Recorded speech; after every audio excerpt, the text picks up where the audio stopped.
تقريبًا إحنا آخر 2 في مصر بنعمل podcast، بس ده أول podcast نعمله إحنا الاتنين، وأول podcast بيتكلم عن العادي مش الاستثناء. والحقيقة يمكن عشان إحنا coaches وبنحب الcoaching، فبنحب نشوف الجوانب الإنسانية البسيطة المختلفة في البني آدمين، وهو دي الفكرة، إن إحنا حابين تشوفوا ده معانا في الpodcast. ولإن مش كل القعدات اللي بنقعدها مع غيرنا بتبقى شبه بعض، في قعدة بنتفق عليها، وقعدة بتيجي صُدفة، وقعدة بنبقى مغصوبين عليها، وقعدة حابينها، لكن أحلى قعدة القعدة اللي بتكون بمزاجنا ونقول فيها وأدي قعدة. النهارده يا وسام عايزة أسألك سؤال كده، إحنا إيه اللي جرالنا؟ إيه اللي حصل؟ سلوكياتنا وتصرفاتنا اختلفت. حصل الفترة الأخيرة دي الناس بقت تستغرب لمّا تلاقي حد بيبتسم أو بيضحك في تعاملاته العادية. by the way أنا فعلًا باحس بكده، يعني أنا إمم. ممكن أتعامل مع حد مثلًا ويلاقيني بابتسم طبيعي، يستغربني أوي. إيه ده أنتِ بتضحكي؟ إيه ده، إيه ده، أنتِ مبسوطة على إيه؟ يعني أوكي. كده. باحس كمان إن إحنا بقينا انفعاليين أكتر، خُلقنا ضيّق، مش مستحملين، تعاملاتنا، علاقاتنا، كل حاجة في خلال الفترة اللي فاتت دي حاسة كده بقى فيها تغيير جذري. والموضوع يمكن ما حصلش ما بين يوم وليلة، بس حصل آآ طَفرة. سلوكيات الناس في الشارع، علاقاتنا ببعض، العلاقات اللي المفروض تبقى قريبة أوي ما بقتش زي الأول أو زي زمان. تفتكر إيه اللي حصل؟ بُص منال، يعني إحنا بنتكلم بنقول البودكاست بتاعنا وادي قاعدة عن البساطة، عن الإنسانية، عن الحاجات اللي شبه كده. فأنا باشوف إن فكرة البساطة في حد ذاتها ممكن تكون اختفت من حياتنا. ليه باقول كده؟ لأنه تقريبًا أنا بالنسبة لي آخر 5، 6 سنين مثلًا الحياة كلّها اتغيّرت. إمم. إحنا كبني آدمين عايشين جوّه الدنيا دي، عايشين جوّه الحياة دي، عايشين جوّه السيستم ده. فأي تغيير بيحصل حوالينا طبيعي إحنا بنتغيّر، بس الفكرة هنا بنتغيّر إزاي؟ هتلاقي التسارع بتاع أي حاجة جديدة بقى معدّل ظهور حاجات جديدة كل شوية، بقى المعدّل سريع جدًا، جدًا، صحيح. جدًا. غير لمّا كانوا نقول زمان لو تفتكري من 20 سَنة يقول لك ده زمن السرعة، زمن السرعة. إمم. لأ، إحنا دلوقتي في زمن اللا زمن، يعني إمم. الحقيقة بقت حاجات تطلع سريعة جدًا. وتأثير كمان أنا باشوف السوشيال ميديا بالذات، فكرة المُسمى العالم الافتراضي. انتشرت كتير أوي، وبقت متاحة لكل الناس، وبالتالي بقت أغلب الناس بتظهر على السوشيال ميديا أو العالم الافتراضي ده مش بحقيقتها. صحيح. وهنا اللي بيتفرّج بقى أو اللي بيتلقّى ده، هو بيشوف ده وفاكره إن ده حقيقة، إمم. فبيحصل مقارنات. المقارنات هنا بتبدأ تخش بقى في موضوع نبعد عن البساطة، نبعد عن سلاسة وفطرة النفس، نخش بقى في الحاجات المركبة والحاجات المعقدة، وبالتالي ده بيظهر على سلوكياتنا وبيظهر على تصرفاتنا. فبنوصل للي أنتِ بتتكلمي فيه، هو الناس مالها؟ هو إيه اللي جرى لنا؟ إيه اللي جرى لنا كلنا؟ مالنا كده؟ صحيح يا دي وسام. يعني اللي كمان الفكرة إنه بقينا نقول كتير أيام زمان، يعني بقينا نحن لحاجات زمان، نوستالجيا فظيعة. أنا نَفْسي باقول مثلًا من 5 سنين اللي أنت بتقول عليهم، قبلها مش فاكرة إن أنا كنت باقول الجملة دي كتير، دلوقتي بقيت أقول سبحان الله إحنا كنا بنعمل كذا، كان الوضع مختلف خالص. يعني لو جينا لموضوع ولادنا مثلًا، علاقتنا بيهم، أنا باشوف إن الدنيا اختلفت أوي بالنسبة لنا. الأول إحنا إحنا نَفْسنا كان في أجازتنا ما عندناش حاجة تقريبًا نعملها، وبرغم كده الزهق أو الملل قليل أوي.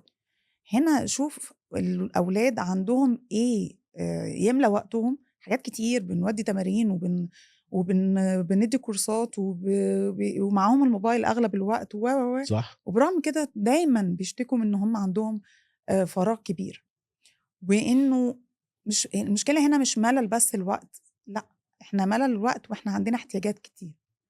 بقى آه. في متطلبات كتير. ليه؟ زي ما أنت قُلت بالضبط، فكرة إن إحنا على السوشيال ميديا بنشوف حاجات آآ يعني خطيرة، شكلها حلو، شكلها جاذب، وتبقى جاذبة أكتر للسن الصغير لأولادنا، فهُم مشدودين لده، attracted لده أوي. مهما أنت كأب أو أم بتحاول تقرّب للي بيشوفوه، صح. بتحس دايما ان انت في سبق مش مفيهوش كفاءه، اه انت مش قادر دخل يعني، سبق مش بتاعك. مش بتاعك امم بالظبط كده. امم تحاول تحقق لهم طبعا، تحاول تسعى لهم، كل ده على يعني جميع المستويات، بس حقيقي بتلاقي نفسك بعيد قوي طول الوقت، وعشان كده هم طول الوقت بيبقى فيه شكوى. وده حتى صعب علينا فكرة التربية. انت بتلاقي دلوقتي انت عايز تبتدي تقول انه لا، انا عايز ابني يبقى راضي، عنده امم كونسبت الرضا، عنده كونسبت انه يبص اللي عنده مش اللي مش عنده، واللي بيشوفه على السوشيال ميديا، يبقى مشغول اكتر بالحاجات اللي تخصه. فاختلفت قوي بالنسبة لأولادنا، اختلفت. تفتكر ايه كمان جرالنا تاني يا وسام؟ والله وانت بتتكلمي عن ولادنا فجه في دماغي برضو الصحاب والجيران، يعني اه. الحاجتين دول مم. الصحاب الفكره نفسها بتاعت، يعني مش هتكلم على علاقه الصحاب ببعض لان في علاقات صحاب ببعض قويه وستيل قويه، بس ممكن خروجه الصحاب نفسها ما بقتش زي الاول. خروجه الصحاب، طعم خروجه الصحاب بتاعت زمان دي ما بقتش موجوده، حتى لو الخروجه بسيطه زي ما انت كنت بتتكلمي شويه عن موضوع الولاد. صحيح. كانت الدنيا بسيطه وسهله وكان رغم كده في متعه. فهنا انا بشوف فكره الصحاب بقى فيه برضو اتجاه لفكره ان احنا نروح مكان ونبقى قاعدين فيه او قاعدين في المكان الفلاني، الاسم الفلاني، البراند الفلاني. مم. ده بياخد جزء من التفكير او هو ده التارجت بتاع الخروجه. حتى المكان نفسه بقيت تختاره بناء على الريفيوز بتاعت السوشيال برافو ميديا، عليكي. وممكن تروح تلاقي المكان غير خالص لما صح. انت شفته. ده حقيقة. واللي بنسعى ليه ان احنا نتصور مع بعض، ناخد سيلفي، ناخد مش عارف جوه المكان. فطعم الخروجه نفسها بتاعت الصحاب اختلفت. وكمان علاقه الجيران ببعض، يعني انا بشوف برضو رغم ان الناس بقت موجوده في مكان واحد ممكن دلوقتي محدش بيعرف حد. فكره فاكره يا منال طبق المحشي اللي يبقى رايح من عندنا اه. لجيراننا اه، ويرجع في لنا مثلا رمضان وفي بطبق رز المناسبات. بلبن، يرجع ما يرجعش فاضي. صحيح، لا ما يرجعش. اه ما يرجعش فاضي. وبتنسى حقيقي، فعلا كان بيتنسي هو الطبق ده كان بتاع مين في الجيران. بس كمان الفكرة انه طب انت بتفكر بحب، انت الام هتملى فيه ايه المرة الجاية، هتبعت ايه لجيرانهم، هم بيحبوا ايوه منها ايه. برافو عليكي، هي دي. مش بس فكرة انت بتأدي واجب، ويعني انا اعتقد ان ده لو بيحصل دلوقتي الناس هتبقى ستريسد برضو، انا محتاجة شو اوف ايه. لكن زمان كان الكونسبت لا، مختلف. انت اللي قدامك بيحبك وانت بتعمل ايه ليه، يعني بيحب انا منك ايه. بشوف انه كمان فعلا على باللي انا لمسه وشايفه ما بقاش موجود حته التبادل الحاجات دي، يعني لغايه انا بالنسبه لي ما تعرضتش ليها في الوقت لا الحالي لا دي. لا لا، ما مش موجودة متهيألي. وبقت الناس بتقلل الاحتكاك ببعضها كجيران، يقول لك عشان مش عايز مشاكل. هو مش صحيح. فاهم مشاكل ايه طيب او ايا كانت القصه، بس هو برضو من كتر الضغوط، مم. كتر الضغط اللي بقينا فيه كلنا واللي بقت معظم الناس موجوده فيه، هو بيلجأ لكده يقول لك يعني ايه، خليني في حالي مم. ومش عايز مشاكل واحتكاك مع الناس والجيران والكلام ده كله. هو بكده بيأثر يعني ان هو يبقى تمام. صحيح. وبرضه باشوف فكرة الوقت القليل يا منال، ضيق الوقت والضغوط اللي ضغوط. موجودة على الناس كلها، والشغل اللي بقى مدة الشغل بياخد وقت طويل قوي من مم. زمن اليوم نفسه، وتعب في آخر اليوم. برضه دي عوامل شوية بتساعد ان موضوع التعارف والتجانس ما بين الجيران برضه ما بيبقاش موجود. صحيح. لو قلت لك برضه انت شايفة من وجهة نظرك ايه تاني بتغيّر برضه وجرالنا جرالنا ايه؟ فيه، جرالنا إيه فيه؟ جرالنا ايه؟ الاهل والعلاقات اللي مع الاهل، الدايرة الواسعة، يعني الأسرة الكبيرة. بصراحة أنا يعني بقيت باتبسط أوي لمّا باشوف حد من أصحابي أو كده، العيلة لسه فيها روح العيلة، إمم، التماسك، الترابط. بقى قليل، يمكن بقى نادر. بقيت تشوف مشاكل أكتر، والعيلة اللي ما فيهاش مشاكل تلاقي بقى إيه، إحنا بنتقابل في المناسبات. أوكي، زي ما أنت قُلت بالضبط، آه، زحمة الوقت والstresses اللي بنتعرّض لها. وبرضه ما ننكرش إن الأزمة الاقتصادية العامة خلّت إن الناس سعيها في الاتجاه الشغل، وخلّى ما فيش وقت، يعني ما فيش وقت فعلًا لتبادل العلاقات أو الزيارات أو.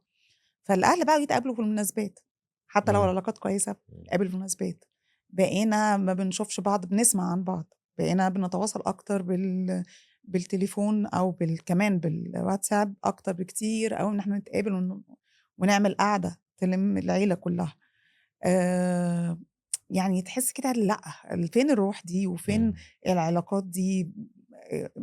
بترجع بالزمن أو تفكر في اللي فات، لأ الموضوع ما كانش كده. كانت زيارة عمي في البيت مهمة أوي، تفرّحني أبقى يعني إمم، عارفة إنه جاي ودي حاجة عظيمة، زيارة خالي، إمم، يعني كانت الحاجات دي ليها معنى. إمم، آآ مش هانكر إن إحنا كُلّنا داخلين في الدايرة دي صح، أنا يعني معاكِ. برغم الحنين للي فات، بس إحنا مش قادرين نعمل حاجة مختلفة أوي، وبنحاول نقرّب ده لولادنا عشان نسيب عندهم أثر أكبر شوية بأهمية العيلة والعلاقات، بس الظروف والدنيا حاكمة أكتر. أنتِ عارفة وأنتِ بتقولي حاجة جه في دماغي لمّا بتقولي الظروف الاقتصادية العامة بتخلّي الناس في شغلها أكتر، آه، أنا باشوفها كمان كلامِك مضبوط 100% وباشوف معاه جانب تاني، إن إحنا still عندنا أفكار معيّنة أو معتقدات زي ما بنقول آآ لازم يبقى في عندنا مرونة للتعامل مع الوضع الحالي، بمعنى إيه؟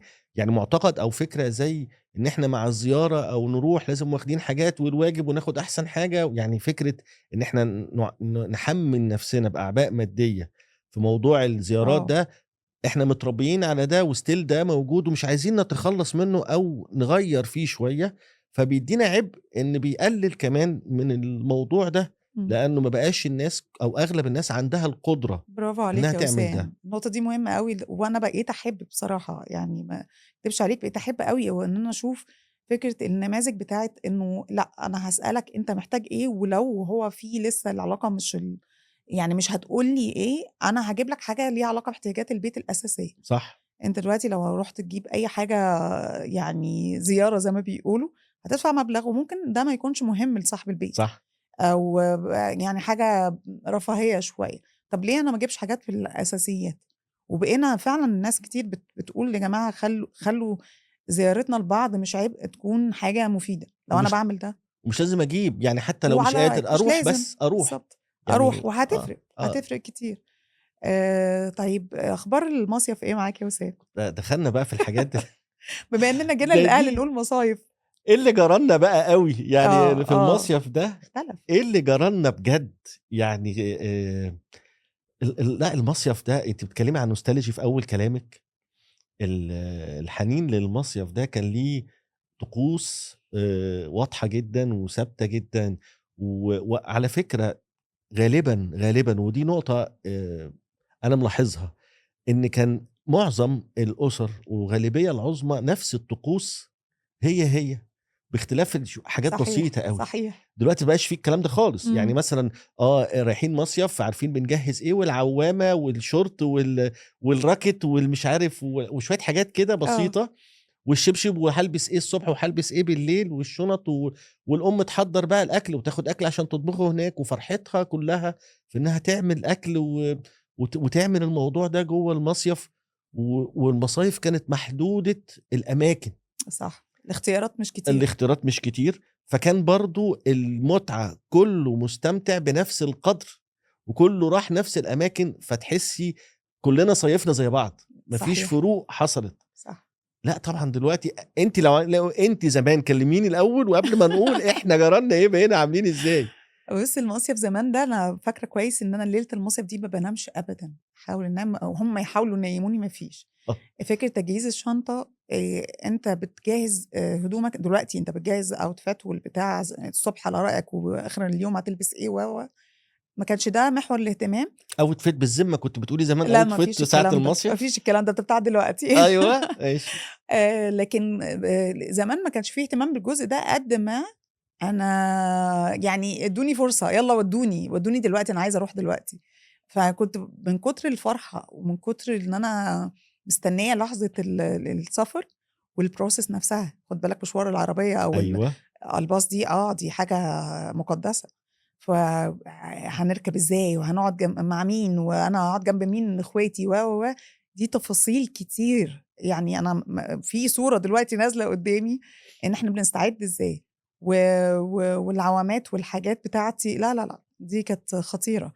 المصيف هناك كمان اليوم بيمُر الأطفال طول اليوم يعني فكرة إن إحنا بناخد يعني نسمار أو ما كانش في sunscreen لأ أصلًا، مين إحنا الكلام بنروح ده؟ عارفين إن المصيف عبارة عن بنحمَر وبعدين نسمر، آه، في نقشّر. سواد بقى، في سواد وبعدين وبعدين نقشر، اه وبعدين في حاجات في مرحله كده بتبقى مش عارف الجرح فين، يعني انت بتبهدل انا اتوجعت والله دلوقتي لانك ومنظرنا بيبقى افتكرت غريب المنظر وكلنا المنظر شكل واحد. مم. دلوقتي مفيش الكلام ده، صح بقى معروف لا في ضرر من الشمس، من اشعه الشمس، فلازم نحط سان بلوك في اكتر من مره طول اليوم، فاحنا مشغولين بتفاصيل اكتر مختلفه. والقنديل اديها بشر بطيخ او اديها خل، يعني في حاجات كده كانت ايوه ايه لازم رايحين في معانا كورس مع بطيخ الحاجات، ده ايوه هناخد قشر ومش هنرميه عشان لو اتقرصنا من قنديل، دي حقيقه. ومعانا ازازه خل كل عشان مصيف معروف كمان ده هتجيب، حقيقي ترجع جايب منه ايه. ده حقيقي احنا دايما ايوه برضو صح يعني معروف في مصر بتروح تجيب منها ايه، طب آه. هجيب ايه من اسكندريه، طب هجيب ايه.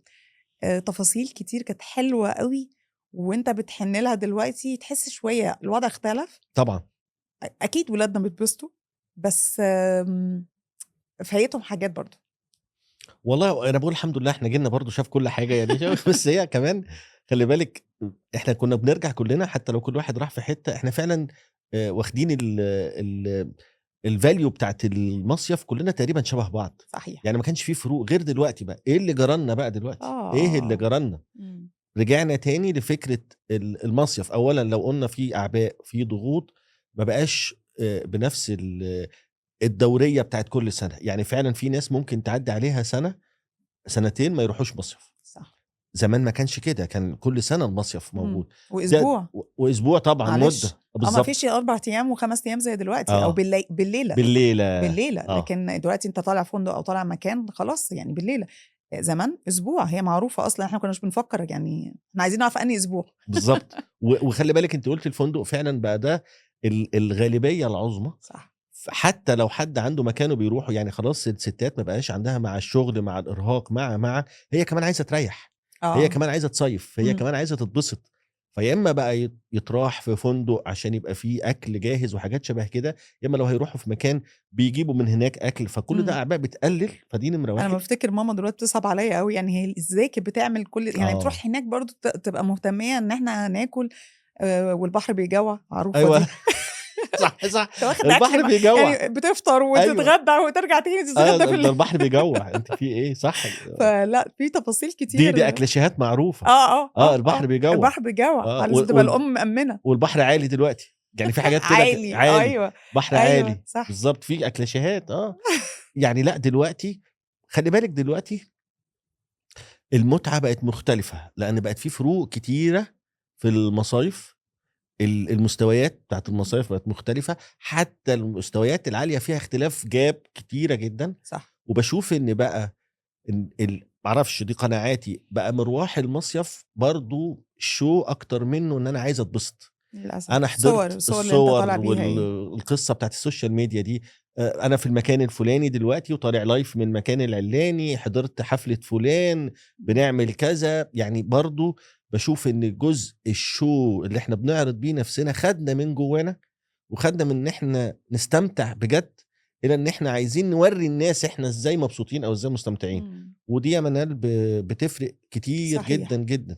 تعرف يا وسام، في كتاب العادات السبع لستيفن كوفي، طبعا كان بيتكلم فيها عن دايرة التأثير ودايرة الاهتمام، وانت من كلامك دلوقتي اكتشفت ان احنا اللي اختلف برضو، وايه اللي جرالنا في حتة اللي انا ايه اللي فارق معايا، او ايوه ايه اللي انا مهتمية بيه.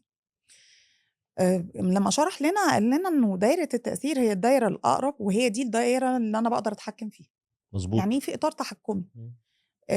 دايرة الأبعد شوية والمفروض تكون أبعد هي دايرة الاهتمام، اللي حاجات اللي ممكن أكون بشوفها بهتم بيها، بس ماليش تأثير عليها، ومش المفروض إنها تأثر فيا بشكل كبير. تمام كل ما هو خارج إطار اهتمامي أو خارج إطار تأثيري، ده الأوقع، أنا بحاول إن أنا أقلل اهتمامي منه شوية. اللي حصل دلوقتي هو العكس، إن أنا كل ما بالظبط هو خارج دايرة تحكمي بيأثر فيا جامد، بتأثر بيه جامد، مغير لي شوية في نمط حياتي، سامح أنا بنفسي إنه يبقى هو اللي معاه الكنترول مش أنا، وسامح إن هو يدخل في أقرب الحاجات، حتى دايرة تأثير أنا مش قادر أتحكم فيها بأريحية، باصص على مظبوط. الدايرة الخارجية أكتر. أنت إيه انا رأيك انا في معاكي في ده جدا. بقى في خلط خلط؟ ما صح. بين الاتنين، يعني ما بقاش فيه حدود ما بين دايرة التأثير ودايرة الاهتمام، صحيح. بقى في خلط، والخلط ده بيخلّيني زي ما أنتِ قُلتِ أفتكر إن الحاجات اللي هي أهتم بيها إمم. بقت شايف إن أنا عليّا control عليها، وبالتالي لمّا ما أقدرش أعمل control على دايرة الاهتمام، أنا باحس بتأنيب ضمير أو باحس بجلد ذات أو إمم. باحس إن أنا متضايق إن إنه إزاي ما قصّرتش في ده. صحيح. الخلط ده يا منال يلخبط الناس جامد جدًا، ويعمل اللي إحنا أعتقد سبب من الأسباب من القصة إمم. بتاعتنا إحنا جرى لنا إيه، ما بقاش في حتى لو جيت أنا بارتّب أولويات، لو أنا عامل خلط ما بين الاتنين، فأنا بارتّب أولويات إنجاز التعبير هي مش مفيدة بالنسبة لي، مش بتاعتي. مش بتاعتي، أنا مدخّل حاجات من دايرة صحيح. الاهتمام ومدخّلها جوّه دايرة التأثير، وبقى عامل لها ترتيب أولويات، فلمّا آجي أشتغل عليها هالاقي الدنيا برضه مش أحسن حاجة. إمم. أنا متّفق معاكِ جدًا، جدًا في صحيح. ده، وذكرِك بقى لموضوع ستيفن كوفي والكتاب بتاعه العادات ال7 للناس الأكثر فعالية. فاعلية، إمم. وده حقيقي الناس الأكثر بُصّي جاية الكلمة إزاي، إمم. الناس الأكثر فاعلية، اللي عندهم فاعلية واللي عندهم قدرة على التواصل وقدرة إن هم ينتجوا ويبقوا أحسن وحاجات شبه كده. إحنا بنقول دايمًا إن الcoaching بقى إمم. واحد من المهارات المهمة جدًا، جدًا اللي بنقدر نعمل بيها تغيير. صحيح. فبما إننا دايمًا بنتكلم عن الcoaching في كل قعدة إحنا بنقعدها مع بعض، إيه ممكن يكون مواقف ليها علاقة باللي إحنا بنتكلم فيه، إيه اللي جرى لنا أو ليها علاقة بدايرة التأثير ودايرة الاهتمام، اتعرضتِ ليها وبارز فيها أوي الموضوع ده ونقدر نتكلم فيه؟ بُص هاقول لك على حاجة يعني هاقول لك حاجة عامة الأول وهادّيك مثال فعلًا من جوّه جلسات آه الcoaching. طبعًا، تمام. بصفة عامة كده لمّا بييجي حد client أو عميل ليك في جلسة coaching، لمّا بيكون في دايرة أو في إحساس التوهة، اللي هو أنا مش مبسوط، أنا في حاجة معطّلاني، أنا في حاجة، غالبًا بتبقى المشكلة في حتّة دايرة الاهتمام والتأثير والأولويات. أوكي. طبعًا أنا كcoach ما بابقاش يعني عندي تخمينات أو صح، مش باجِس يعني إيه اللي مضبوط، بيحصل، بس مضبوط. لمّا بنبتدي الجلسة ونبتدي نستكشف مع بعض، بيظهر لي كتير أوي بشكل كبير أوي متكرر إنه مشكلة عندنا إن أنا مش قادر أفصل ما بين الحاجة اللي المفروض أتحكّم فيها وأتأثّر بيها أوي، وما بين الحاجات اللي برّه دايرتي اللي ممكن أشوفها من بعيد، لكن أنا مش بالضرورة أكون مؤثّر فيها أو ليّا تحكُّم عليها للأسف. أنا أغلب الشكاوى بتيجي لي إنه الآخر بيعاملني إزاي، أوكي. الآخر بيأذيني إزاي، طَب وأنا فين؟ صح، أنا فين دوري في حماية نَفْسي، أنا فين دوري وتركيزي مع نَفْسي أكتر، طَب ما أنا ممكن أنسى الآخر ده شوية، صح. ممكن أركّز أكتر على نَفْسي، ساعتها هتفرق كتير فكرة الحدود الشخصية، إمم. باحس كمان إنها بتبقى شوية آمم، عامل مؤثر. أنا مش حاطة لنفسي حدود شخصية تخلّي الطرف الآخر يحترمها، و نبقى بنتعامل مع بعض بspace يسمح لي ويسمح له هو كمان ما نأذيش بعض. هايل. أدّيك مثال مثلًا عليه إنه حصلت أكتر مرّة كمان، يعني مش case واحدة، إنه تيجي لي حد شخصية جميلة جدًا، بس الأم يعني نقول شخصية نرجسية أو toxic شوية. فهي حاسة إن حياتها كلّها البنت كبرت واتجوّزت وليها حياتها وليها أسرتها، بس واقعة تحت نفس التأثير، حياتها واقفة، وأنت طبعًا هنا بتبقى المشكلة أنت في محك ما تحت بين تأثير مامتها يا منال، الأذى، والclient اللي جاي لِك هي البنت. البنت أوكي. والأذى مستمر، أوكي. برغم إنه خلاص أنا بقى ليّا الأسرة الصغيّرة بتاعتي وليّا في factors تانية كتير، في عوامل تانية حواليّا كتير غير الأم، بس ما زال الpeak عندي تأثير الأم والإيذاء. المشكلة إن أنت في حاجة زي دي أنت واقف في line مع بِر الوالدين طبعًا، طبعًا. أنت مش عارف تعمل إيه. إمم. فلمّا بتدخل شوية بنب فعلًا أول استكشاف لدايرة الاهتمام والتأثير، أنا ما أقدرش أتحكم في سلوك الأم، إمم. بس أنا أقدر أتحكم في سلوكي أنا، صح، اللي بيعرّضني للأذى، صح. فاهم قصدي؟ فأول ما البنت بدأت تستوعب ده، وأنا باقول بنت بس هي يعني زوجة وأم ناضجة يعني. آمم، حقيقي الدنيا اختلفت، فرق السما والأرض زي ما بيقولوا، بقت قادرة تتعامل مع الأم بشكل كويس، بدأت تقنن شوية الحدود، طبعًا ده بياخد صعوبة أوي الحدود تحديدًا، لكن بدأت تحس إنه في جانب في باب تقدر تفتحه، تتعامل منه بدون استقبال أذى، بتحافظ على نفسها وفي نفس الوقت بتبر والدتها. حلو. حقيقي الcoaching هنا بيبقى سحر بقى، مش سحر. بيبقى يعني صح، مش صح. بتبقى إنك لمّا ييجي لك الfeedback إنه أنا حياتي اختلفت، quality الحياة نفسها اختلفت. إمم.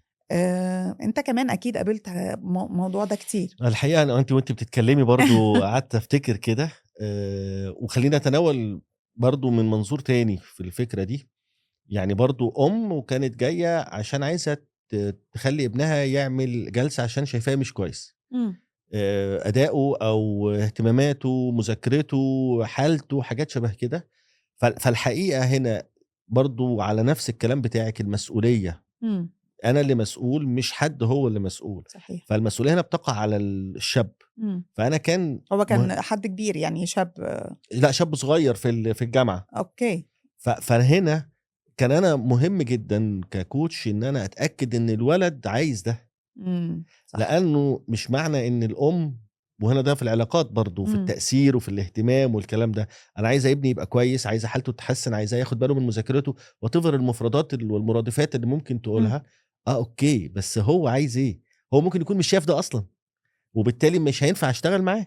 فكان في البداية كان مهم إن أنا أتأكد من الولد نفسه، وأعمل معاه كده مكالمة صغيرة، وأعمل تيست معاه والحاجات اللي أنتِ عارفاها عشان نتأكد إنه عنده need حقيقية، وإنه عنده pain وعايز يتخلّص منه. بدأت بقى أشتغل معاه، برضه دخلنا في نفس القصة بتاعة دايرة الاهتمام ودايرة التأثير، بس منظور مختلف. كان في علاقة حُب، وبعدين كانت داخلة في خطوبة، يعني الموضوع كان آه، ماشي رسمي جدًا وماشي طبيعي جدًا، والموضوع ما كملش. فبدأت هو بدأ يحصل له down، وبدأت عنده حياته كلّها تختلف، حالته تختلف، تركيزه في مذاكرته، اهتمامه بالرياضة اللي كان بيمارسها، يعني نقدر نقول اتشقلب. فلمّا ندوّر ورا الموضوع خلصان بالcoaching برضه، أنتِ زي ما أنتِ عارفة إحنا ما بنقولش طب شوف كذا، طب اعمل ما كذا، بننصحش أكيد، بننصحش صح، حاجة. صح. الأسئلة اللي هو بيقعد يفكّر فيها ويجاوب عليها. هو بدأ يكتشف إن هو الموضوع خلص، وخلص بقى له فترة، وهو حتى الآن مركّز فيه، ومدخّله جوّه دايرة التأثير، إمم، وفاكر إنه هو متحكّم في الموضوع ده، ومتحكّم لسه في تصرفاتها، أو متحكّم بقى في علاقاتها، أو متحكّم في الناس اللي تعرفها، وشاغل ومتحكّم. باله بقى بكل. برافو عليكِ. إمم، وكمان فاكر نَفْسه إنه متحكّم في إنها إزاي تعامله. لأ، الموضوع ده كُلّه خلص. إمم، هي خرجت إمم، برّه الدايرة القريّبة إمم، اللي كان في بينكم وبين بعض تواصل قوي، إمم، وفي تأثير وفي تحكُّم، مش تحكُّم بمعنى كلمة تحكُّم، إمم، ولكن إن أنا قادر أدير هذه إمم، العلاقة، إمم، لدايرة تانية خالص بعيدة خالص. إمم، دايرة أنت مهتم تبُص عليها، وهو كمان بدأ يشوف السوشيال ميديا مثلًا بتاعتها وهي بتعمل إيه، وكل ده بيعمل عليه ضغط وبيعمل عليه load.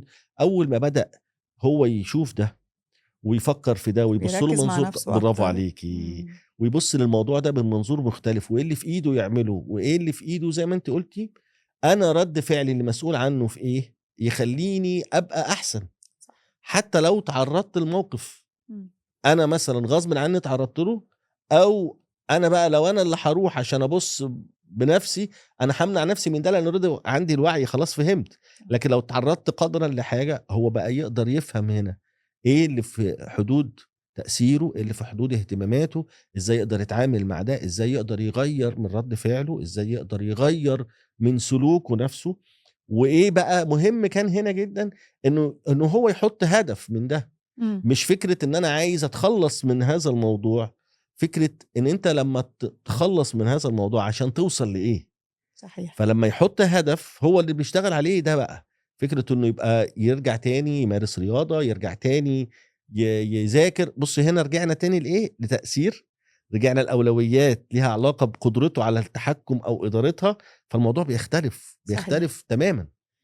كده يا وسام متهيأ لي يعني لو عايزين نطلع بحاجة النهارده من الحلقة بتاعتنا، نقول إن إحنا محتاجين نفلتر ونعمل فلترة كاملة للحاجات اللي المفروض تبقى قريبة مننا، مؤثرة علينا، لينا كنترول عليها، لينا تحكم فيها، فنقدر نشتغل فيها على نفسنا مضبوط. وعلى علاقاتنا إحنا لينا دور فيها، الحاجات اللي برّه، واللي برّه وممكن نقلِّل اهتمامنا بيها كتير، ونقلِّل تدخُّلنا فيها كتير لإن صح، ما لناش تحكُّم عليها. صح، كل ما الفلترة دي كانت أحسن، كل ما أنا هاقدر أرتّب أولوياتي وهاقدر آآ أكون أكثر فاعلية زي ما أنت قُلت، صح، وزي ما الكتاب قال، وزي ما إحنا نِفْسنا حقيقي كل واحد لو مركِّز في الجزء اللي يخُصّه، شُغله، في علاقاته، في عيلته، في أدائه، في علاقته بأولاده، حقيقي هيفرق كتير أوي معاه، وبصفة عامة هيفرق في المجتمع ككُل، يعني هيبقى طبعًا. كل واحد مؤثِّر في الجزء اللي يخُصّه، إحنا بس ما نبقاش مؤثِّرين في الأجزاء اللي تخُص الغير يعني. أيوه.